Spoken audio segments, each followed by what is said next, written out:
the Harlem Renaissance. It was a time of transformation and self-expression for black people through cultural, social, and artistic outlets.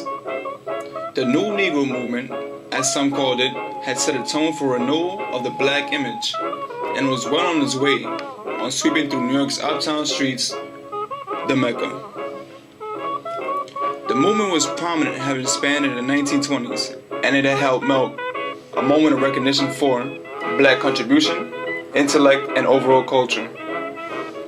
A few key figures that left a lasting impression during this era includes the likes of Marcus Garvey, Zora Neale Hurston, W.E.B. Du Bois, Louis Armstrong, and Langston Hughes. All of these prolific artists, intellects, and musicians emphasize a unique style of expression, and thus it called for the common theme of acceptance. More specifically, the power of living through one's individuality and roots. So, this theme of self-acceptance was a revelation to many black individuals during the time.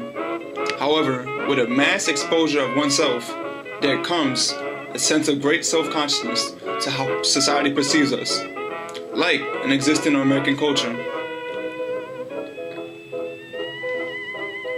Langston Hughes, innovator of the arts, of poetry, and other skills, addresses this issue in The Negro Artist and a Racial Mountain, and offers his perspective on the insecurities that come with self-expression through the New Negro movement.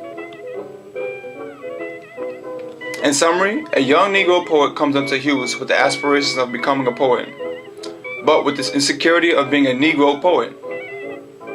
Hughes attempts to analyze how such a mindset can be developed to neglect not only your own individuality and pride, but also your cultural roots to which you share bond to. Even after an opportunity presents itself to have free will and to express through oneself, the prejudices and judgment of the existing American culture envelops black folks and anchors us to the thought of our individual inferiority. However, as with most Harlem Renaissance figures would agree, the acceptance from white mainstream culture does not matter. With the times have changed and moments been passed, our potential should not be inflicted by others, no matter the circumstances. Langston Hughes states that we build our temples for tomorrow, strong as we know how, and we stand up on top of that mountain, free within ourselves. In other words, the Harlem Renaissance wasn't a time to worry about who judges us.